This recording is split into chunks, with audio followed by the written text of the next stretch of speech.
ये कहानी उस समय की है जब अशोक कुमार बॉलीवुड में एक जाना माना चेहरा बन चुके थे। एक फिल्म का काम पूरा होने के बाद उन्होंने अचानक अपनी पत्नी शोभा देवी के साथ छुट्टियां मनाने के लिए खंडाला जाने का प्रोग्राम बनाया। उस वक्त शोभा देवी किसी काम से बाहर गई हुई थी, तो बात यह तय हुई कि अशोक कुमार पहले ही खंडाला पहुंच जाएंगे और शोभा देवी अपने काम से लौटकर अगले दिन उनको खंडाला में ही मिलेंगी। प्लानिंग के बाद अशोक कुमार एक दिन पहले ही खंडाला पहुंच गए। क्योंकि यह प्रोग्राम अचानक बना था तो खंडाला में कोई रुकने की व्यवस्था नहीं थी। ऐसे में अशोक कुमार खंडाला के एक बंगले में रुके, जिसे जीजी भाई गेस्ट हाउस के नाम से जाना जाता था।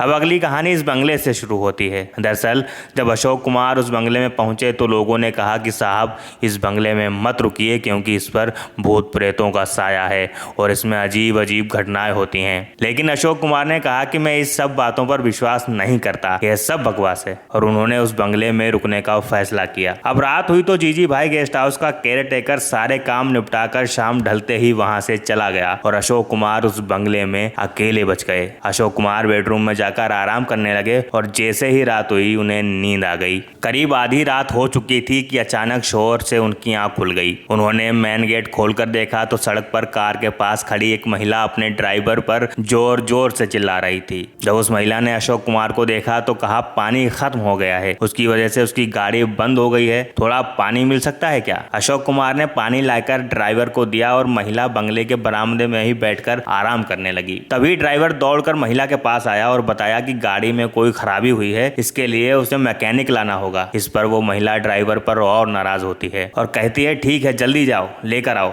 ड्राइवर जाता है और वो महिला वहीं बैठकर इंतजार करने लगती है। थोड़ी देर बाद ड्राइवर आकर कहता है कि गाड़ी ठीक हो गई है, चलिए। महिला और ड्राइवर चले जाते हैं और अशोक कुमार गेट बंद करके सोने चले जाते हैं। थोड़ी देर बाद वह फिर हड़बड़ाकर जाग जाते हैं। कोई जोर जोर से बंगले का दरवाजा पीट रहा था। जब दादा मुनि जाकर देखते हैं तो वही ड्राइवर था, लेकिन इस बार उसका गला कटा हुआ था और उससे खून बह रहा था। देखते ही देखते वो आदमी दादा मुनि के सामने ही दम तोड़ देता है। दादा मुनि घबरा गए। रात के वक्त कहीं जाया नहीं जा सकता था तो उन्होंने सुबह होने का इंतजार किया।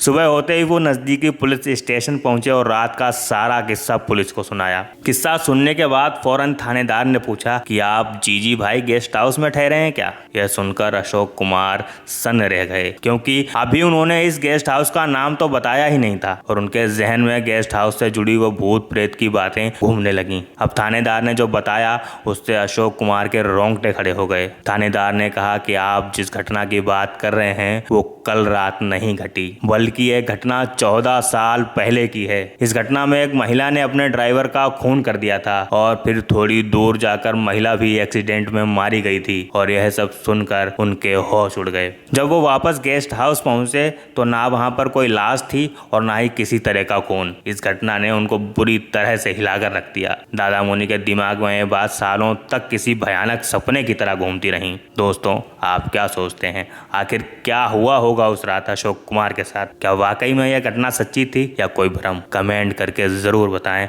और चैनल को सब्सक्राइब करना ना भूलें।